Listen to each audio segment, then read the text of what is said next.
नमस्कार साथियों, रेलवे की पाठशाला पर आपका स्वागत है। दोस्तों, आज के इस वीडियो में हम रेलवे भर्ती के अंदर जो कास्ट सर्टिफिकेट से रिलेटेड जो भी आपकी क्वेरीज हैं उनके बारे में बात करेंगे।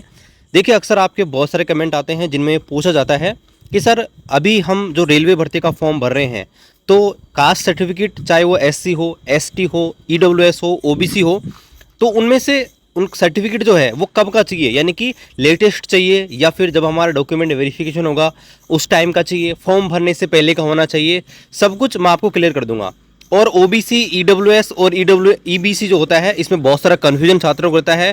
क्रीमिलियर और नॉन क्रीमिलियर में भी यहाँ पर कन्फ्यूजन रहता है कि ये सब क्या है। तो आज के इस वीडियो को देखने के बाद आपके ये सारे डाउट्स यहाँ पर क्लियर हो जाएंगे। तो चलिए शुरू करते हैं आज के इस वीडियो को। दोस्तों, सबसे पहले बात करते हैं SC, ST और OBC तीनों क्या होती हैं। तो देखिए, जैसा कि आपको पता है कि तीनों यहाँ पर कम्युनिटी होती है और इनके अंदर आपको रिजर्वेशन मिलता है। जब भी आप फॉर्म भरते हो तो SC, ST, OBC तीनों के अंदर आपको रिजर्वेशन मिलता है। और अगर आप UR की कट ऑफ क्रॉस कर लेते हो तो आपको फिर UR के अंदर कंसिडर किया जाता है। यहाँ पर एक और डाउट आपका रहता है OBC को लेकर। देखिए, OBC के बारे में आपको एक चीज़ पता होनी चाहिए। OBC में दो कैटेगरी होती हैं, एक होती है CL, एक होती है NCL। CL का मतलब होता है क्रीमिलियर और NCL का मतलब होता है नॉन क्रीमिलियर। पहली बात तो इनमें से किसको आरक्षण का बेनिफिट मिलता है, तो 27% जो आरक्षण मिलता है गवर्नमेंट जॉब के अंदर वो दोस्तों NCL वालों को मिलता है, यानी कि नॉन क्रीमिलियर वालों को मिलता है। अब ये नॉन क्रीमिलियर क्या है? अगर आपके परिवार की जो वार्षिक इनकम है, एनुअल जो इनकम है, अगर वो 8 लाख से कम है, ठीक है, 8 लाख से कम है, तो दोस्तों आप यहाँ पर OBC के NCL के अंदर आते हो। लेकिन वहीं अगर आपके परिवार की जो इनकम है वो 8 लाख से ज़्यादा है, आप दोस्तों क्रीमी लेयर के अंदर आ जाते हो। और ध्यान रखिएगा, जो रिजर्वेशन का बेनिफिट मिलता है 27%, वो नॉन क्रीमी वालों को ही मिलता है। अगर आपके परिवार की वार्षिक इनकम 8 लाख से ऊपर हो जाती है तो आप क्रीमी लेयर के अंदर आ जाते हो और आपको आरक्षण का बेनिफिट नहीं मिलता, यानी कि आप एक प्रकार से UR यानी कि अनरिजर्व कैटेगरी में यहाँ पर काउंट किए जाओगे। तो आप आई थिंक ये क्लियर हो गया, SC, ST और आपका OBC तीनों में आपका ये डाउट क्लियर हो गया। अब हम बात करते हैं EBC के ऊपर और फिर हम बात करेंगे EWS के ऊपर, ठीक है।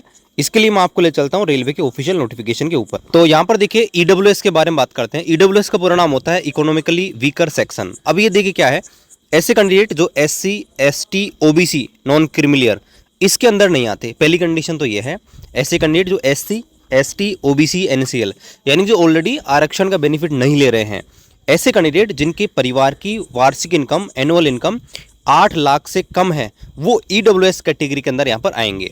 लेकिन इसमें कुछ टर्म्स कंडीशन और हैं, वो आपको पता होनी चाहिए। जैसे यहाँ पर आप देखेंगे ये 4 कंडीशन है, इन 4 कंडीशन को आप फुलफिल करते हो तो आप EWS कैटेगरी के अंदर आ जाते हो। पहला, आपके पास एग्रीकल्चरल लैंड होना चाहिए, यानी कि जिस पर आप खेती करते हो वो ज़मीन जो है आपकी 5 एकड़ से कम होनी चाहिए। दूसरा, आपका जो रेजिडेंशियल फ्लैट है वो 1000 स्क्वायर फीट, ठीक है, 1000 स्क्वायर फीट जो है उससे कम होना चाहिए। दूसरा ये हो गया। तीसरा है रेजिडेंशियल प्लॉट आपका जो है वो 100 स्क्वायर के अंदर यहाँ पर होना चाहिए। और चौथा, जो रेजिडेंशियल जो प्लॉट है 200 स्क्वायर यार्ड का होना चाहिए। यहाँ पर ये एरिया के ऊपर आपका फ़र्क पड़ता है। म्यूनिसिपैलिटी में रहते हो तो 100 स्क्वायर यार्ड, और अगर आप अदर देन म्यूनिसिपैलिटीज़ के अंदर रहते हो तो 200 स्क्वायर यार्ड के अंदर आपका होना चाहिए, तो ही दोस्तों आप EWS कैटेगरी के अंदर आते हो। तो ये क्लियर हो गया भाई EWS क्या होता है। EWS भी कम्युनिटी है, लेकिन ध्यान रखना उसमें SC, ST, OBC वाले नहीं आएंगे।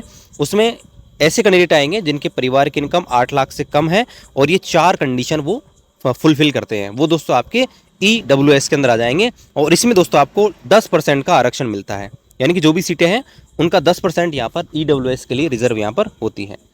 अब यहाँ पर हम देखते हैं EBC। ये EBC क्या चीज़ है उसको देखते हैं। देखिए EBC क्या है, एक नई चीज़ यहाँ पर बनाई गई है। इसमें कोई आरक्षण का बेनिफिट नहीं मिलता, पहली बात तो आपको ये पता होनी चाहिए। मतलब कि इसमें जो भी सीटें हैं उन पे आपको कोई आरक्षण का बेनिफिट नहीं मिलता, आपके लिए कोई सीट रिजर्व नहीं है। दूसरा, यहाँ पर देखिए ये किसके लिए बनाया गया है, ये बनाया गया है आपकी जो फीस लगती है फॉर्म भरते टाइम पे, जो 500 रुपये लगती है, उसको कम करने के लिए बनाया गया है। अगर आपकी फ़ीस 500 रुपये लग रही है तो आपकी फ़ीस 250 रुपये लग जाएगी, लेकिन उसके लिए कुछ कंडीशन है। पहला कि आप जो है आपकी जो इनकम है, फैमिली इनकम एनुअली वार्षिक जो इनकम है वो 50,000 से कम आपकी होनी चाहिए, तो आपकी जो फीस है वो आपकी क्या लग जाएगी, 250 रुपये लगेगी। तो इसके लिए आपको 3 सर्टिफिकेट है, उनमें से कोई सा भी एक सर्टिफिकेट चाहिए। या तो आपके पास होना चाहिए BPL कार्ड, ठीक है, या आपके पास होना चाहिए इज्जत MST, या आपके पास होना चाहिए ईबीसी सर्टिफिकेट यानी कि ऐसा सर्टिफिकेट जिसमें आपकी जो वार्षिक इनकम है परिवार की वो 50,000 से कम शो हो रही हो। 3 जो डॉक्यूमेंट है उनमें से कोई सा भी एक डॉक्यूमेंट अगर आपके पास होगा, आप ईबीसी कैटेगरी में आ सकते हैं। इसमें बस फ़ायदा इतना सा मिलेगा, जो आपकी फ़ीस 500 रुपये लग रही है वो 250 रुपये यहाँ पर लगेगी। तो आई थिंक ये आपका क्लियर हो गया है। ठीक है। SC ST OBC में हम दोनों बता दिए, क्रीमिलियर और नॉन क्रीमिलियर। फिर हमने बात किया EWS और फिर आपका EBC। ठीक है, ये आपका क्लियर हो गया। अब बात करते हैं कि भाई आपको कास्ट सर्टिफिकेट जो है वो कब का चाहिएगा। ठीक है, अब यहाँ पर देखिए जब भी आप फॉर्म फिल कर रहे हो रेलवे एग्जाम में, ठीक है, तो पहली बात तो ये कि जब आप फॉर्म फिल कर रहे हो उस टाइम पे आपको सारे डॉक्यूमेंट बनवाने हैं, चाहे आप किसी भी कैटेगरी से बिलोंग करते हो। एक तो वो बनवाना है, और स्पेशली जो ओबीसी वाले कैंडिडेट हैं उनको बाद में भी आपका कास्ट सर्टिफिकेट बनवाना पड़ेगा। ठीक है, जब आपका डॉक्यूमेंट वेरिफिकेशन होगा तो उस टाइम पे लेटेस्ट कास्ट सर्टिफिकेट भी ओबीसी वालों को चाहिए। तो ओबीसी वालों के लिए बस ध्यान रखना है, एक तो अभी बनवा लीजिए फॉर्म भरते टाइम पे, और एक आप बाद में बनवा लीजिएगा लेटेस्ट जब आपका डीवी होगा। बाकी जो भी कैटेगरी वाले हैं उनको दोस्तों अभी आपका सारे सर्टिफिकेट यहाँ पर बनवा के रखने पड़ेंगे, क्योंकि रेलवे के नोटिफिकेशन में स्पष्ट लिखा गया है कि फॉर्म भरने की अंतिम डेट से पहले जो भी एलिजिबिलिटी है वो आप पूरी करनी चाहिए, यानी कि एजुकेशन क्वालिफिकेशन पूरी होनी चाहिए। जिस कैटेगरी से आप फॉर्म फिल कर रहे हो उस कैटेगरी में भी आपकी एलिजिबिलिटी होनी चाहिए, अदरवाइज आपको बाद में दिक्कत आ जाएगी, रेलवे आपकी ज्वाइनिंग नहीं देगा अगर गलती से आपने जो भी डॉक्यूमेंट रेलवे ने मांगा है वो अगर नहीं दिए। और बहुत बार मैंने आपको वीडियो बनाकर ये बताया भी है कि बहुत बार कैंडिडेट को यहाँ पर ज्वाइनिंग नहीं दी रेलवे ने, बाद में प्रॉपर उन्होंने अपनी कम्युनिटी गलत भर दी थी, बाद में उनसे कास्ट सर्टिफिकेट मांगा उनके पास नहीं था, इसलिए उनको ज्वाइनिंग नहीं दी। इसलिए जब भी आप फॉर्म भरें ये सारी चीज़ें आप ध्यान रखें। ठीक है, और देखिए किसी प्रकार का डाउट है आप कमेंट कर सकते हैं। एक चीज़ और है दोस्तों, वो मैं आपको बताना चाहूँगा। देखिए एक डाउट और है कि जो आपकी ये सर्टिफिकेट होनी चाहिए, स्पेशली कास्ट सर्टिफिकेट की बात करें तो कास्ट सर्टिफिकेट जो है वो दोस्तों किसकी होनी चाहिए, स्टेट गवर्नमेंट या फिर सेंट्रल गवर्नमेंट। तो सीधी सी बात है, जिस लेवल की भर्ती आए उस लेवल का आपके पास कास्ट सर्टिफिकेट होना चाहिए। तो देखिए रेलवे जो है एक सेंट्रल गवर्नमेंट की वैकेंसी है, तो आपके पास दोस्तों सेंट्रल गवर्नमेंट का कास्ट सर्टिफिकेट होना चाहिए।